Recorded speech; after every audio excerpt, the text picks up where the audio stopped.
This is Frank. Every Tuesday, Frank embarks on a pilgrimage. His holy grail, a McFlurry, a simple McFlurry. This is the week the ice cream machine works. I can feel it in my bones.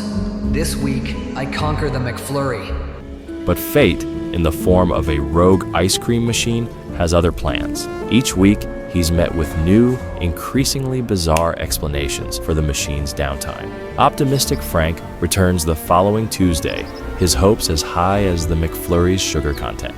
But Frank is all of us. We've all been there. So I guess the million-dollar question is, why is McDonald's ice cream machine always broken? And will Frank ever achieve his McFlurry destiny?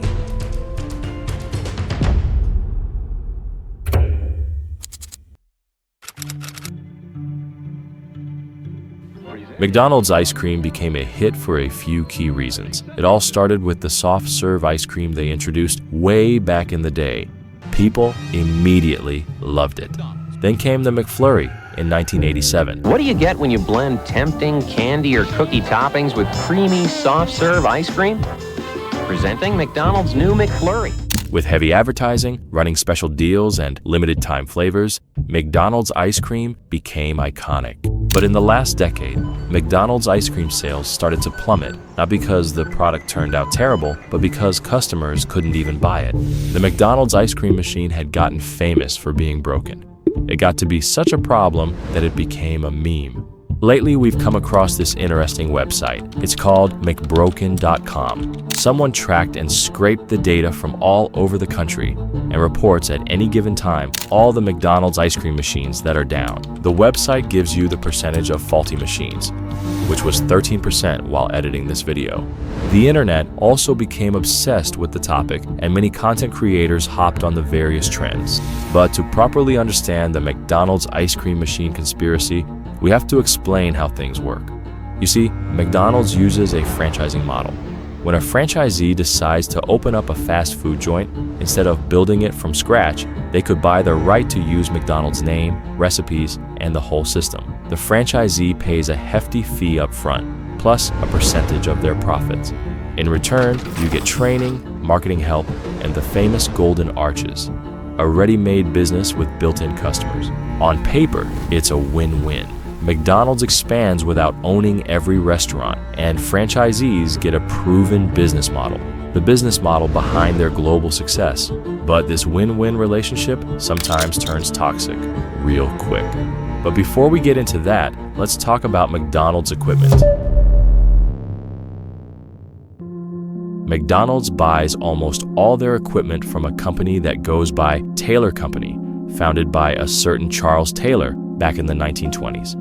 According to the company's history, Charlie grew weary of the painfully slow process of making ice cream. So, he turned the world upside down by inventing the very first automatic batch ice cream freezer. When news of his invention spread, Charles quickly found himself in the equipment manufacturing business. He continued to expand, and Taylor Company, as we know it, began to take shape. In 1956, Ray Kroc, who would soon become the founding owner-operator of the McDonald's franchise business, made a handshake agreement with the Taylor Company. The agreement meant that Taylor would supply milkshake machines for the fast food chain as its exclusive supplier. The two companies have continued to cooperate to the present day. But Taylor Company doesn't just sell equipment to McDonald's.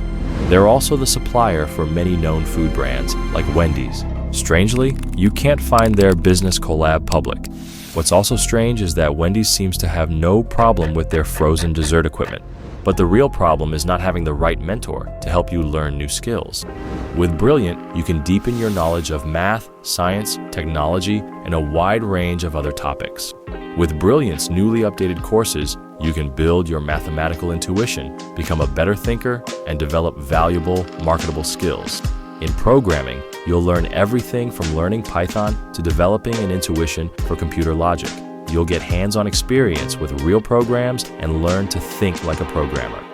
If you're interested in data analysis, Brilliant's data courses are a great way to start or continue learning data, covering everything from basics like data visualizations to advanced topics like algorithms and regression models. Even if you're a beginner, you can easily work your way up to become an expert. Brilliant's method is proven to be up to 6 times more effective than just watching a lecture video. Learning new things has never been more fun. Try Brilliant for free for 30 days and see for yourself. You can just scan this QR code or click the first link in the description and get a 20% discount on an annual premium subscription. Thank you, Brilliant, for sponsoring this video. McDonald's ice cream machines have an intricate design and complex maintenance requirements. They require a nightly cleaning cycle that takes up to 4 hours. The cleaning of each machine costs franchisees over $1,200 in payroll every single month, without mentioning some parts need to be changed every couple of months. And they're not cheap either. If anything goes wrong, the machine locks down and shows error codes. When it gets dirty, a crucial sensor under the ice cream lever is prone to malfunction. The mix level is also critical. Too much or too little throws the system off. All of these problems left franchise owners to simply kick ice cream off the menu. Many of them don't even make money from ice cream after all machine-related expenses are paid. And even if they try to fix it, they don't have the freedom to do it.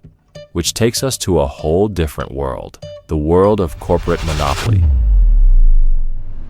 When Ray Kroc made that deal with the Taylor Company, it didn't just involve buying the equipment. It also included a maintenance deal. McDonald's didn't want the headache to hire their own technicians and manage all the maintenance and repairs. They let Taylor handle the repairs ecosystem.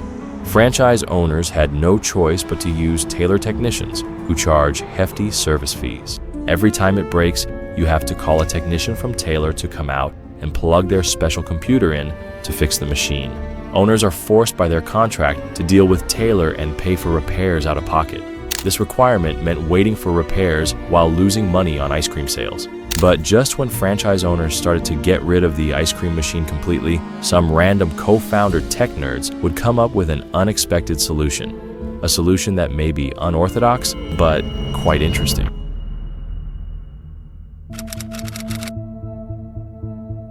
A little over 5 years have passed since McDonald's sent out an email to thousands of its restaurant owners that abruptly cut short the future of a 2-person startup called Kitch.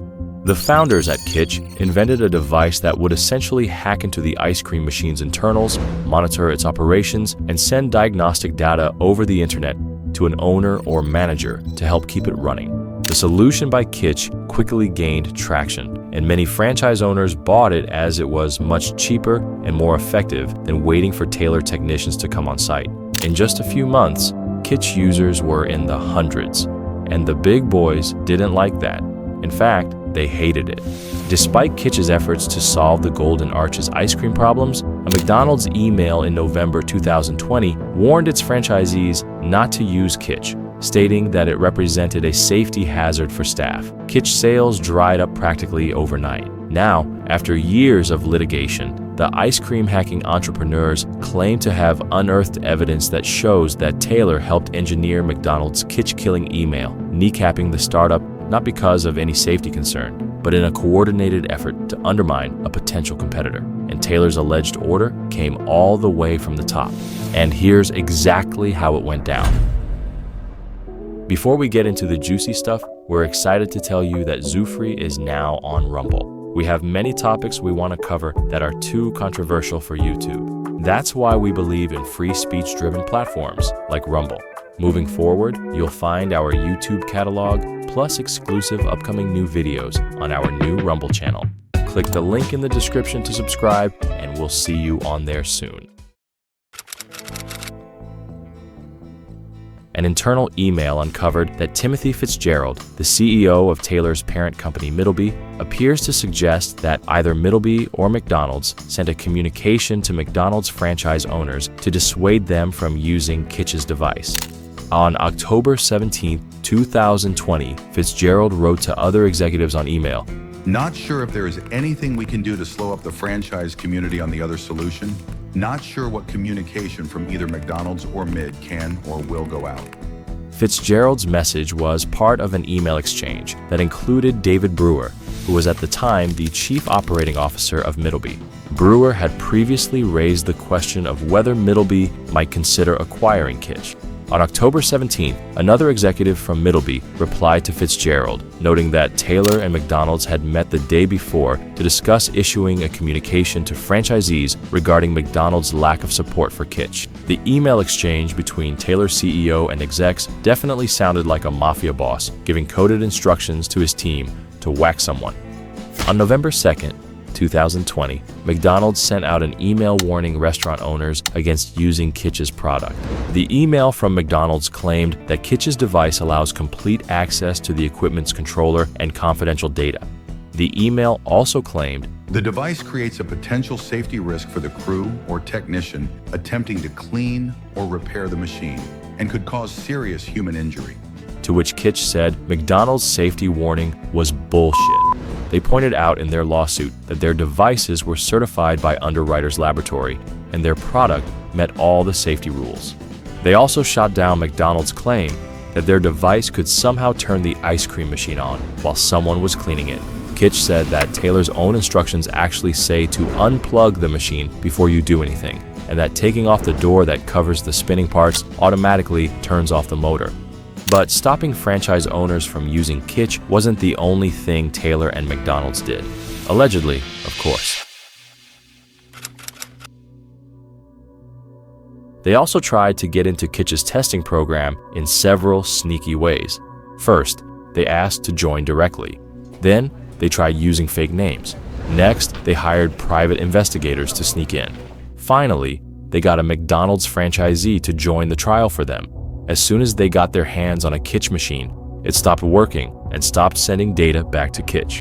In court, it was revealed that they had been running the machine constantly without an internet connection, likely to figure out how it worked and reverse engineer it. Just a few months later, a new company called Powerhouse Dynamics released a product that was exactly like Kitch's. When the Kitch team looked into it, they found out that the new company was owned by Middleby, which is the parent company of Taylor. Besides suing Taylor, Kitch also sued McDonald's in a separate, bigger lawsuit. They asked for $900 million in damages. Only a year ago, the lawsuit was resolved through a settlement. The terms of the settlement remain confidential. McDonald's ice cream machines are still broken all over the country, and McBroken still tracks them to this day. If you like our video style and curious about our animations, we made a package with over 60 assets, 3D animations, and pictures that you could use in any way you see fit, completely free of charge. Click the link in the description and claim our gift to you. Subscribe, and we'll see you on the next one.